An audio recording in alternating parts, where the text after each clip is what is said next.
ವಾಷಿಂಗ್ಟನ್ನಲ್ಲಿ ನಡೆದ ವಾರ್ಷಿಕ ವೈಟ್ ಹೌಸ್ ಕರೆಸ್ಪಾಂಡೆಂಟ್ಸ್ ಅಸೋಸಿಯೇಷನ್ ಆಯೋಜನೆ ಕಾರ್ಯಕ್ರಮದ ವೇಳೆ ಅಮೆರಿಕ ಅಧ್ಯಕ್ಷ ಡೊನಾಲ್ಡ್ ಟ್ರಂಪ್ ಮೇಲೆ ಗುಂಡಿನ ದಾಳಿಯನ್ನು ನಡೆಸಲಾಗಿತ್ತು.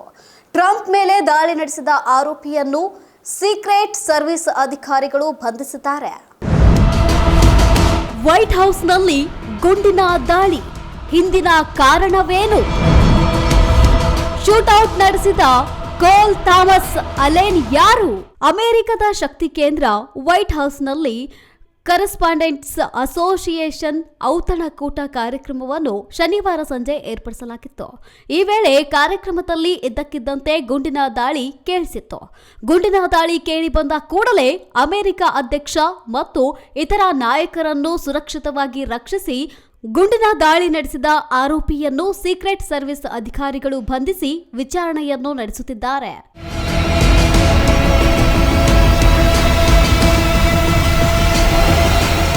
ವೈಟ್ ಹೌಸ್ನಲ್ಲಿ ದಾಳಿ ನಡೆಸಿದ ಆರೋಪಿಯು ಕ್ಯಾಲಿಫೋರ್ನಿಯಾದ ಶಿಕ್ಷಕನಾಗಿದ್ದು ಕಂಪ್ಯೂಟರ್ ವಿಜ್ಞಾನಿ ಹಾಗೂ ಗೇಮ್ ಡೆವಲಪರ್ ಆಗಿದ್ದಾನೆ.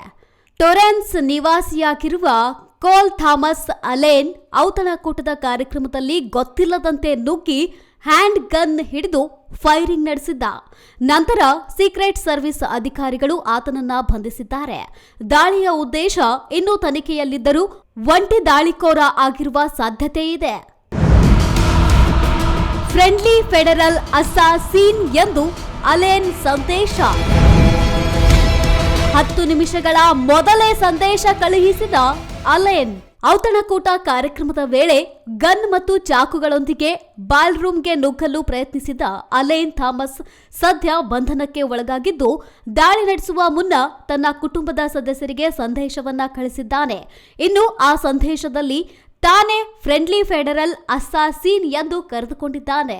ಸರ್ಕಾರಿ ಅಧಿಕಾರಿಗಳನ್ನು ಗುರಿಯಾಗಿಸಿಕೊಂಡು ದಾಳಿ ನಡೆಸಿರುವುದಾಗಿ ಹೇಳಿಕೊಂಡಿದ್ದಾನೆ.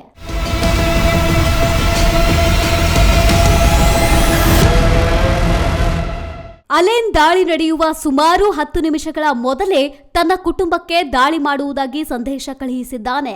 ಉನ್ನತ ಹುದ್ದೆಯಿಂದ ಕಡಿಮೆ ಹುದ್ದೆಯವರೆಗೆ ಆದ್ಯತೆಯ ಕ್ರಮದಲ್ಲಿ ತಾನು ದಾಳಿ ಮಾಡಲು ಯೋಜಿಸಿದ್ದೇನೆ. ಎಫ್ಬಿಐ ನಿರ್ದೇಶಕ ಕಾಶ್ ಪಟೇಲ್ ಅವರನ್ನು ಹೊರತುಪಡಿಸಿ ಉಳಿದ ಆಡಳಿತ ಅಧಿಕಾರಿಗಳ ಮೇಲೆ ದಾಳಿ ಮಾಡುವ ತನ್ನ ದಾಖಲೆ ಪತ್ರದಲ್ಲಿ ಬರೆದಿದ್ದಾನೆ. ಟ್ರಂಪ್ ಆಡಳಿತದ ವಿರುದ್ಧ ಸ್ಪಷ್ಟ ಮತ್ತು ಹಿಂಸಾತ್ಮಕ ಉದ್ದೇಶ ಇರುವುದು ಅಲೇನ್ ಬರೆದ ಘೋಷಣಾ ಪತ್ರದಲ್ಲಿ ವ್ಯಕ್ತವಾಗಿದೆ.